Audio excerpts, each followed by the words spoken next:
बच्चों last 30 days में आपको पढ़ाई कैसे करनी है इसके ऊपर एक छोटा सा वीडियो करेंगे। आपके पास ऑलरेडी आपके बेस्ट टाइम टेबल है, मैंने ऑलरेडी बहुत सारे टाइम टेबल दिए हैं, बट लास्ट 30 डेज में जो लोग ऐसा है कि अभी क्लासेस देख के उनकी खत्म हो गई हैं and they want to really go with self study, so वो कैसे प्लान कर सकते हैं लास्ट के 30 days, that I am going to tell you. बच्चों सबसे पहले मैं हमेशा कहता हूं क्योंकि अपना सिलेबस जो है वो बहुत ज़्यादा वास्ट है, तो अगर आप एक सब्जेक्ट लेते हैं उसको 4 घंटे पढ़ते हैं 5 घंटे पढ़ते हैं तो आपका रेडिएटर गर्म ही होता है और आप उस सब्जेक्ट को छोड़ देते हैं, मतलब जहां पे आपकी लिंक लगनी शुरू होती है और आपने वो सब्जेक्ट छोड़ दिया।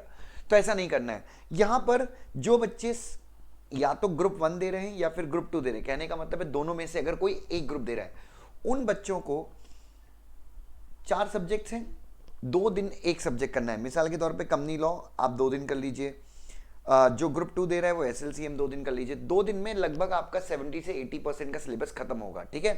सो जो बच्चे केवल एक ग्रुप दे रहे हैं, 2 दिन में आपको एक सब्जेक्ट कंप्लीट करना है। और अगर आप 2 दिन में एक सब्जेक्ट, अगर 2 दिन में आपका 70% या 80% होता है तो भी आप नेक्स्ट डे नेक्स्ट सब्जेक्ट ले लीजिए, ठीक है, कोई प्रॉब्लम नहीं, मतलब तीसरे दिन आप नया सब्जेक्ट ले लीजिए। तो ऐसे में आपका 8 डेज में 4 सब्जेक्ट्स का लगभग 70%, 70 to 90% हर एक चीज़ें खत्म हो जाएंगी, ठीक है। जो बच्चे बोथ ग्रुप दे रहे हैं वो भी सेम चीज़ फॉलो करेंगे, तो वो लगभग 16 डेज में अपना पूरा 8 सब्जेक्ट जो है वो खत्म करेंगे, ठीक है। नाउ अब बच्चों जब आप पढ़ते हैं, मान लीजिए आपको पढ़ाई का तो मैंने आपको स्केड्यूल दिया है 4:30 से 12:30, ये फर्स्ट सिटिंग होती है जिसमें अपन 8 में से कम 6.5 घंटे की इफेक्टिव स्टडी निकालिए। दूसरी सिटिंग होती है अपनी 3:30 से लेके 8:30 बजे तक की, जो 5 घंटे की होती है, जिसमें हम बोलते हैं 4 घंटे की इफेक्टिव सेटिंग निकालिए। तो लगभग आपका 10 साढ़े 10 घंटे की आपकी पढ़ाई, हम चाहते हैं कि आप कम से कम इतना करें। आप इसमें बढ़ाना चाहते हैं तो आप बढ़ा सकते हैं, आप रात को पढ़ना चाहते हैं तो आप इस टाइम टेबल में रात के हिसाब से एडजस्टमेंट कर सकते हैं, ठीक है। सो जो 2 बच्चे दोनों ग्रुप दे रहे हैं वो 16 डेज में खत्म करेंगे, लगभग सेम 70 to 90% का सिलेबस। अब बच्चों उसके बाद 8 डेज तो आपके खत्म हो गए। उसके बाद आप सेम साइकिल वापस से रिपीट करेंगे, मतलब आपने 8 दिन में पढ़ाई की, उसके बाद आप वापस से अगले 8 दिन, जो बच्चा कोई भी एक ग्रुप दे रहा है, वापस से 8 दिन में आपको क्या करना है, वापस से 8 डेज, मतलब आपकी फर्स्ट साइकिल होगी 8 डेज की, सेकेंड साइकिल भी आपकी 8 डेज की होगी, second cycle would also be for 8 days. अब 8 डेज में आपने पहली बार में तो आपने 70 to 90% खत्म किया था। जब सेकेंड आप 8 डेज शुरू करेंगे तो जो आपका बचा हुआ 20% to 30% था, आप वहां से शुरू करेंगे और फिर जो आपने ऑलरेडी कंप्लीट किया था 70% आप वो कवर करेंगे। तो टोटल हो गए 16 डेज और आपकी हो गई 2 बार, मतलब मोटा मोटी आपका खत्म हो गया। उसके बाद नेक्स्ट अब जो नेक्स्ट है बच्चों, नेक्स्ट में आपको क्या करना है, अगेन नेक्स्ट केस में आप या तो एक काम करते हैं, नेक्स्ट में आप क्या कीजिए, 4 डेज रखिए और एक दिन में एक सब्जेक्ट खत्म कीजिए। 4 डेज एक दिन में एक सब्जेक्ट, और ये साइकिल आप वापस से 4 डेज में आप रिपीट कीजिए। मतलब 8 डेज की अपने को 2 साइकिल निकालनी है, 4 डेज की अपने को 2 साइकिल निकालनी है। तो ये कितने हो गए टोटल, अपना हो गया ये हो गए 16 दिन, ये हो गए 20 दिन, ये हो गए 24 दिन, ठीक है। अब अपने पास बचते हैं 6 डेज। 6 डेज में बच्चों 6 डे में आखिरी के इसमें आप क्या कीजिए, अब इसमें आपकी स्पीड बहुत अच्छी हो गई होगी, तगड़ी स्पीड आ गई होगी आपकी पढ़ने में, तो अब इसमें आप क्या कीजिएगा, 1 डे में 2 सब्जेक्ट लीजिएगा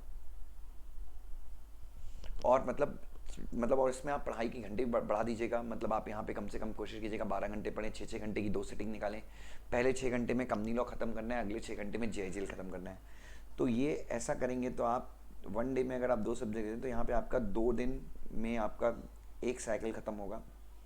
सेम आप वापस से 2 दिन में सेम रिपीट कीजिए। और इतना मेरे ख्याल से अगर आप देखें तो मतलब लगभग अपने कितने हो गए, पहली साइकिल 8 डेज की, 8 डेज की, 4 डेज की, 4 डेज की, 2 डेज की, 2 डेज की, 8 और 8 16 और 4 20 और 4 24, 2 26, तो लगभग ये 28 डेज का हो गया। अब जो बच्चे बोथ ग्रुप दे रहे हैं उनको क्या करना है, 16 डेज की पहली साइकिल, 8 डेज की दूसरी साइकिल होगी इनकी बच्चों। इनके लिए थोड़ा सा टाइम का प्रॉब्लम है, बट आपको मैनेज करना है क्योंकि आपने माइंडसेट भी वैसे ही बनाया होगा। पहली साइकिल में आप 2 दिन में एक सब्जेक्ट लेंगे, मतलब हाँ 2 दिन में एक सब्जेक्ट कंप्लीट करेंगे, यहाँ पे वन डे 1 सब्जेक्ट, ठीक है। ये हो गए आपके 24 दिन हो गए। तीसरी चीज़ जो है बच्चों, थर्ड जो होगा बच्चों, ये हो गए आपके 24 दिन। थर्ड डे बच्चों, थर्ड जो साइकिल है वो थोड़ी सी डिफ़िकल्ट है। थर्ड डे में लगभग आपको one day you have to take two subjects. एक दिन में आपने दो सब्जेक्ट्स लेने हैं बच्चों थर्ड साइकिल में। तो यहाँ पे आपके लगभग 4 दिन में, तो 4 दिन में आपके 8 सब्जेक्ट होंगे बच्चों। तो जो बोध ग्रुप दे रहे हैं उनके लिए थोड़ा सा हेक्टिक है, बट आपको करना पड़ेगा क्योंकि रैंक भी आप लोगों की ही आने वाली है बच्चों। और I think most of the बच्चे जो बोध ग्रुप देते हैं वो शायद सेकेंड टाइमर होते हैं, और जो फर्स्ट टाइमर है उसके लिए भी यही चीज़ है। सो ये 28 डेज़ का मैंने आपको एक प्लानिंग दे दिया, मैंने 30 डेज़ कहा था। आप चाहें तो इस हिसाब से अपनी प्लानिंग कर सकते हैं। दिस इज़ वेरी यूजुअल वे। मेरे जितने भी स्टूडेंट्स हैं जो पास होते हैं, जो रैंक लाते हैं, लगभग यही स्केड्यूल फॉलो करते हैं बच्चों। So this can be very useful. Thank you so much बच्चों, प्लीज़ अपना ध्यान रखिए। और कल संडे है, कल कोशिश कीजिएगा हम लाइव आएंगे, तो कल भी अटेंड कीजिएगा। कल हम और ज़्यादा अच्छे से स्ट्रैटेजीज डिस्कस करेंगे। Love you so much, God bless you.